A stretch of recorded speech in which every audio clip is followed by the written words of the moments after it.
झूठ के जरिए बीजेपी करती है राजनीति। राहुल ने कहा, बीजेपी के झूठ में नहीं आना। बीजेपी मुद्दों से ध्यान भटकाने के लिए बोलती है झूठ। पकड़ा गया एक और झूठ। देश की शक्ति, देश के युवाओं। नरेंद्र मोदी के हाथ से चुनाव निकल रहा है। वो स्लिप कर रहे हैं और हिंदुस्तान के प्रधानमंत्री नहीं बनेंगे। उन्होंने डिसीजन ले लिया है कि अगले 4-5 दिन में आपके ध्यान को भटकाना है, कुछ ना कुछ ड्रामा करना है। आपके ध्यान को भटकना नहीं चाहिए। बेरोजगारी सबसे बड़ा मुद्दा है। नरेंद्र मोदी जी ने आपको कहा था कि 2 करोड़ युवाओं को रोजगार देंगे, झूठ बोला। नोटबंदी की, गलत जीएसटी लागू की और सारा का सारा काम अदानी जैसे लोगों के लिए किया है। हम भर्ती भरोसा स्कीम ला रहे हैं। 4 जून को इंडिया गठबंधन की सरकार आ रही है। 15 अगस्त तक भर्ती भरोसा स्कीम में 30 लाख युवाओं को रोजगार देने का काम शुरू हो जाएगा। जय हिंद, नमस्कार। क्या भारतीय जनता पार्टी की किसी भी चीज पर विश्वास किया जा सकता है? राहुल गांधी के बारे में झूठ बोलो, बार बार झूठ बोलो। कांग्रेस के घोषणा पत्र के बारे में झूठ बोलो, बार बार झूठ बोलो। और अब संदेश खाली के बारे में भी झूठ बोलो, बार बार झूठ बोलो। खबर बहुत शॉकिंग है दोस्तों। संदेश खाली में जिन औरतों ने पहले आकर यह कहा था कि उनके साथ दुष्कर्म हुआ है, अब वो सामने आई हैं और एनडीटीवी की इस खबर के मुताबिक उन्होंने कहा कि हम पर कोरे कागज पर दस्तखत कराए गए थे और भारतीय जनता पार्टी ने हम पर दबाव बनाया था कि हम यह कहें कि हमारे साथ दुष्कर्म हुआ था। याद कीजिए दोस्तों, जब यह मामला सामने आया था, पूरा गोदी मीडिया रोज इस पर कार्यक्रम किया करता था। आधा महीने से ज्यादा तक संदेश खाली पर कार्यक्रम किए गए थे। मैंने भी किया था और मैं आपको बताता हूं मैंने क्यों किया था। क्योंकि पश्चिम बंगाल की मुख्य विपक्षी दल बीजेपी एक बहुत बड़ा आरोप लगा रही थी औरतों के साथ ज्यादती को लेकर। उसके अलावा ममता बनर्जी सरकार ने शेख शाहजहां के आसपास कई लोगों को गिरफ्तार किया था, बाद में शेख शाहजहां को भी गिरफ्तार किया था। तो ममता बनर्जी सरकार ने भी एक्शन लिया था, मगर भारतीय जनता पार्टी लगातार यह कह रही थी कि दुष्कर्म हुआ है, रेप हुआ है, ये तमाम चीजें कह रही थी। इनफैक्ट मुझे यह भी याद है कि जब नेशनल कमीशन फॉर वुमेन संदेश खाली गई थी तो उनका शुरुआती बयान यही था कि रेप नहीं हुआ है। और अब ये औरतें सामने आ गई हैं दोस्तों और उन्होंने कहा है कि हमें बीजेपी ने बरगलाया था, हमारे साथ ऐसा कुछ नहीं हुआ था, हमसे कोरे कागज पर दस्तखत कराए गए थे। मैं जानता हूं आप क्या कह रहे हैं। आप में से कई लोग कहेंगे कि भी हो सकता है कि इन औरतों पर दबाव बनाया गया हो, क्योंकि उन्हें रहना पश्चिम बंगाल में, उन्हें रहना ममता बनर्जी के शासन में है, लिहाजा हो सकता है कि दबाव में उन्होंने ऐसा कह दिया हो। मगर अगर तो बात यहां तक सीमित होती तो समझ आती ना। आपको याद है कुछ ही दिनों पहले एक स्टिंग ऑपरेशन आया था जिसमें जो स्थानीय भाजपा का नेता है वो खुद हंसते हुए कह रहा था कि हमने इस पूरे मामले का एक भौकाल बनाया था, हमने झूठ कहा था। यह भारतीय जनता पार्टी का एक नेता स्टिंग ऑपरेशन में पकड़ा गया था दोस्तों। यह बात अलग है जब वो पकड़ा गया उसके बाद वो सामने आया और उसने यह कहा कि नहीं नहीं, वो मेरी आवाज ही नहीं थी। कटघरे में यह व्यक्ति था शुवेंदु अधिकारी, भाजपा के सबसे बड़े नेता पश्चिम बंगाल में। मैं आपसे एक सवाल पूछना चाहता हूं दोस्तों। कुछ देर के लिए मैं मान लूं कि उन औरतों पर दबाव बनाया गया, मैं यह भी मान लूं कि स्टिंग ऑपरेशन जिसमें बीजेपी बुरी तरह से एक्सपोज हो गई थी यह भी झूठा है, तो मैं आपसे सवाल पूछना चाहता हूं, उस स्टिंग ऑपरेशन की जांच क्यों नहीं हो रही? आपको याद है दोस्तों, एक और स्टिंग ऑपरेशन आया था। नरेंद्र तोमर के जो बेटे थे, केंद्रीय मंत्री नरेंद्र तोमर के बेटे, एक स्टिंग ऑपरेशन में देखे गए थे जहां करोड़ों के लेन देन की बात हो रही थी और यह लेन देन शायद नरेंद्र तोमर के घर से हो रही थी। उस वक्त कहा गया था नहीं नहीं नहीं, इस वीडियो में मैं नहीं हूं, यह फेक है, यह फर्जी है। वो दिन है और आज का दिन है। वो स्टिंग ऑपरेशन, वो वीडियो फर्जी है, असली है, क्या उसकी जांच हुई? और जाहिर सी बात है सरकार बीजेपी की है तो जांच भी वही कराएंगे। कोई जांच नहीं हुई दोस्तों, वो मामला भूल गए। अब मैं एक चुनौती देता हूं, ये जो संदेश खाली का वीडियो आया है, ये जो स्टिंग ऑपरेशन आया है, क्या भारतीय जनता पार्टी इसकी सत्यता की जांच करवाएगी?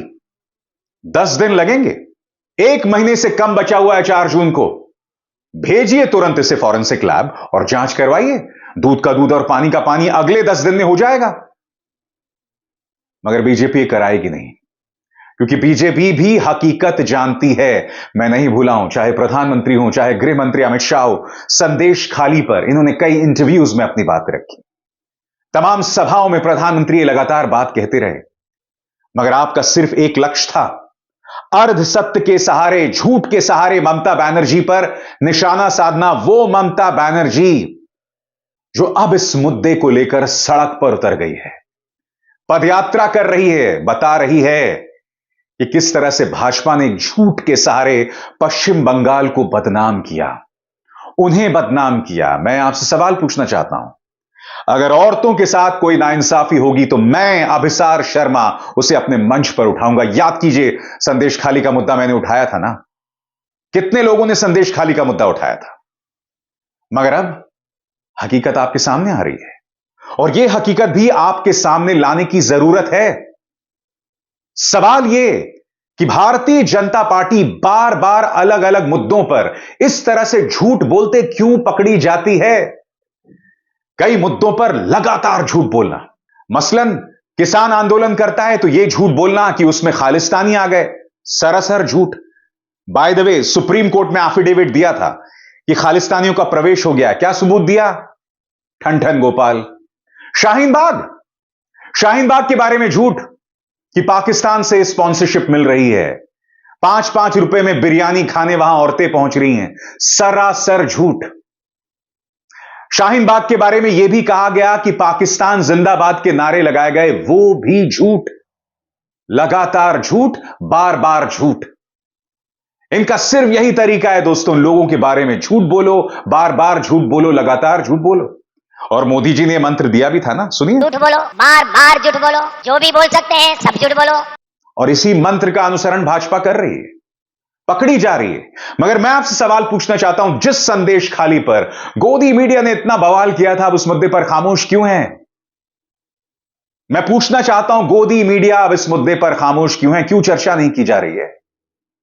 अरे सबसे बड़ी बात, गौतम अडानी और मुकेश अंबानी दोनों के अपने न्यूज चैनल हैं, और दोनों के बारे में प्रधानमंत्री ने बयान में कहा कि ये दोनों कांग्रेस को काला धन दे रहे हैं, टेम्पो में भर भर के। मुकेश अंबानी का न्यूज चैनल है न्यूज 18, अडानी का न्यूज चैनल है एनडीटीवी। मगर मजाल है, ये दोनों कायर न्यूज चैनल प्रधानमंत्री नरेंद्र मोदी को कटघरे में रखें। आपको सवाल पूछना चाहिए ना कि प्रधानमंत्री, आपने किस आधार पर यह कहा है कि हम काला धन जो है वो कांग्रेस को दे रहे हैं? क्या इन न्यूज चैनल्स ने कोई सवाल उठाया? सुप्रिया श्रीनेत, कांग्रेस की प्रवक्ता, एक बहुत दिलचस्प बात कह रही हैं। आइए सुनिए उन्होंने किस तरह से बताया कि न्यूज रूम्स के अंदर क्या माहौल था। सुनते हैं। मैं एक छोटा सा वाक्य आपको सुना देती हूं, आप लोग को पता होना चाहिए, और उसके बाद अपनी बात जरूर करूंगी। आज सवेरे आप जैसे प्रबुद्ध न्यूज रूम के यहां से एक फोन आया। अडानी और अंबानी जी दोनों के बड़े बड़े नेटवर्क हैं। महामानव कल तेलंगाना में बोल रहे थे, तड़ातर फ्लैशेस चल रहे थे। भाई महामानव बोल रहे थे तो आप लोग को तो 24 घंटे दिखाना ही पड़ेगा। खूब फ्लैश चला रही थी डेस्क, ये बोला, ये किया, ये कहा, ये राहुल गांधी को उन्होंने कर दिया, ये कांग्रेस को कटघरे में खड़ा कर दिया, ये गोला दाग दिया मोदी जी ने। एकदम से 2 शब्द सुनाई दिए, अडानी और अंबानी। सख्ते में आ गए सब लोग, न्यूज रूम में सन्नाटा छा गया। अब सब लोग बिल्कुल चुप, ये क्या बोल गए? फिर उन्होंने आगे बोला, ये लोग टेम्पो में भर भर के काला धन बांट रहे हैं। तो जो शिफ्ट एडिटर थे उन्होंने कहा, निकालो निकालो, कट करो, लाइव से कट करो, ये क्या बोल रहे हैं इनको खुद नहीं पता है। लेकिन चीफ एडिटर तो साहब अभी आके इंटरव्यू करके आए थे, मोदी जी का चरण वंदन करके आए थे। उन्होंने कहा नहीं मोदी जी हैं, चलने दो। 3-4 मिनट चलता रहा। अडानी अंबानी को गाली पे गाली पड़ रही है। बोला जा रहा है काला धन चला रहे हैं, बोला जा रहा है टेम्पो में भर भर के बांट रहे हैं। तब तक तो आ गया मोटा भाई का फोन। उन्होंने कहा, ये आदमी हमें गालियां दे रहा है, ये आदमी हमें काला धन बोल रहा है और आप चला रहे हैं। तो बहुत सारे लोगों की नौकरी कुछ न्यूज रूम में खतरे में आ गई है। ये आपकी जानकारी के लिए बस मैं बता दूं। क्या प्रधानमंत्री के इस बयान पर चर्चा हुई? देखिए, इतनी बड़ी बात कह दी। मुकेश अंबानी और गौतम अडानी, इस देश के दो सबसे धनी व्यक्ति, प्रधानमंत्री यह कह रहे हैं कि इन दोनों ने कांग्रेस को काला धन दिया। आपको अंदाजा है इस खबर का, मगर क्या आपने इसमें कोई चर्चा सुनी? एक सैम पिट्रोडा ने क्या बयान दे दिया, उस पर बवाल हो गया। एक वाहियात घटिया बयान। मगर सैम पिट्रोडा क्या प्रधानमंत्री पद के दावेदार हैं? अगले विदेश मंत्री हैं? नहीं ना। प्रधानमंत्री इस देश के नागरिकों के बारे में जो मर्जी कहते रहें, उन्हें घुसपैठिया बताएं, उनके खिलाफ भीड़ खड़ी करते रहें, मगर उस पर कोई डिबेट नहीं होगा। मगर सैम पिट्रोडा ने एक बात कह दी जो शर्मनाक है, उस पर बवाल होता है। अडानी अंबानी के बारे में प्रधानमंत्री ने जो कहा, उस पर क्यों नहीं डिबेट हो रहा? मैं आपसे सवाल पूछना चाहता हूं। चलिए, अडानी और अंबानी के बारे में डिबेट नहीं होगा। चलिए, भूल जाइए संदेश खाली को, भूल जाइए गौतम अडानी और मुकेश अंबानी को भी। दाहोद में, गुजरात के दाहोद में भाजपा का एक नेता जिसका नाम है विजय भाभोर, वो एक पोलिंग बूथ में घुसता है और ईवीएम को हाईजैक कर लेता है, वहां से लाइव भी करता है और कहता है, देखो किस तरह से मैं ईवीएम को अपने हिसाब से चला रहा हूं। मैं आपसे सवाल पूछना चाहता हूं, इतना बड़ा बवाल है ये, इतनी बड़ी खबर है ये, कायदे से यह खबर प्राइम टाइम में भर जानी चाहिए थी। भाजपा को कटघरे में रखा जाना चाहिए था कि गुजरात जो आपका स्ट्रॉन्ग होल्ड है, यहां पर यह अधनंगा नाच हो रहा है। I am sorry to use this word, इस शब्दावली के लिए मैं क्षमा प्रार्थी हूं, मगर माफ कीजिएगा, लोकतंत्र को सरेआम नीलाम किया जा रहा है दाहोद के अंदर, और इस पर डिबेट नहीं होनी चाहिए। इस पर चर्चा क्यों नहीं होनी चाहिए, मुझे बताइए। मैं आपसे फिर सवाल पूछना चाहता हूं। लोकतंत्र को भारतीय जनता पार्टी लगातार तार तार कर रही है। संदेश खाली में आपका झूठ पकड़ा जाता है। आप में इतनी सी भी हिम्मत नहीं है कि संदेश खाली के स्टिंग ऑपरेशंस की जांच करवाएं। आप जानते हैं पश्चिम बंगाल में आप एक्सपोज हो चुके हैं, मगर इसी संदेश खाली में गोदी मीडिया में कितने डिबेट्स कराए थे। अब सन्नाटा है जब झूठ सामने आ गया है। अडानी अंबानी पर कितनी बड़ी बात प्रधानमंत्री ने कह दी, मगर गोदी मीडिया ने उस पर भी सवाल नहीं किया। गोदी मीडिया सैम पिट्रोडा पर लगा हुआ था। और अब दाहोद की यह तस्वीर, जिसमें भाजपा का नेता का एक बेटा खुलेआम पोलिंग बूथ में घुसता है और ईवीएम को हाईजैक कर लेता है। यह राम राज्य है? यह संगोल युग है? या यह आपका अमृतकाल है? प्रधानमंत्री जो बार बार अपने बोल बदल रहे हैं, अनर्गल बोल रहे हैं, इस पर गोदी मीडिया को कटघरे में रखना चाहिए। सबसे पहली बात, आप अपने ही देश के नागरिकों के बारे में अनर्गल कह रहे हैं और फिर उस मुद्दे पर भी पलट जाते हैं। मसलन दोस्तों, यह वीडियो वायरल किया जा रहा है। यह कहा जा रहा है कि एक तरफ तो प्रधानमंत्री यह आरोप लगाते हैं कांग्रेस पर कि आपने सब कुछ मुसलमानों को दे दिया या मुसलमानों को दिया जाएगा, और फिर आप यह भी कहते हैं टाइम्स नाउ नव भारत के इंटरव्यू में कि पिछले 70 सालों में कुछ नहीं दिया और मुसलमानों को सोचना पड़ेगा कि वो कांग्रेस को ऐसे क्यों समर्थन देते हैं, अपनी राजनीति के बारे में क्यों ऐसा करते हैं। यह वीडियो वायरल किया जा रहा है। सुनिए दोस्तों, यह अपने आप में निहायत ही हास्यास्पद है। सुनिए। में जितने भी मुसलमान हैं, सबको रातों रात उन्होंने ओबीसी बना दिया। वो इरादा है कि दलित समाज, आदिवासी समाज, पिछड़े समाज के लोग, सामान्य वर्ग के गरीब लोग जिनको आरक्षण मिला है, उस आरक्षण में से लूट चलाकर धर्म के आधार पर तुम मुसलमानों को आरक्षण देना चाहते हो।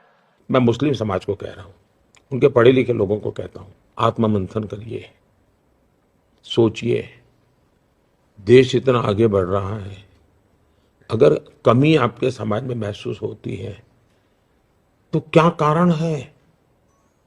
सरकार की व्यवस्थाओं का बेनिफिट कांग्रेस के जमाने में आपको क्यों नहीं मिला?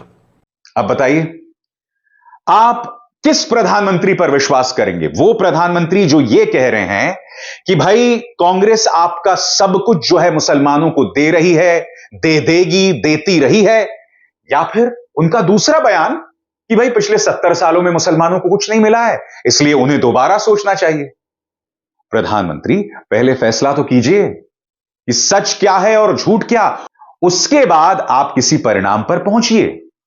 बड़ा सवाल यह, और इसके लिए हम सबको अपनी बुद्धि का इस्तेमाल करना चाहिए, अगर आपका सब कुछ मुसलमानों को दिया जाता तो मुसलमान कौम में इतनी गरीबी क्यों है, इतनी गुर्बत क्यों है?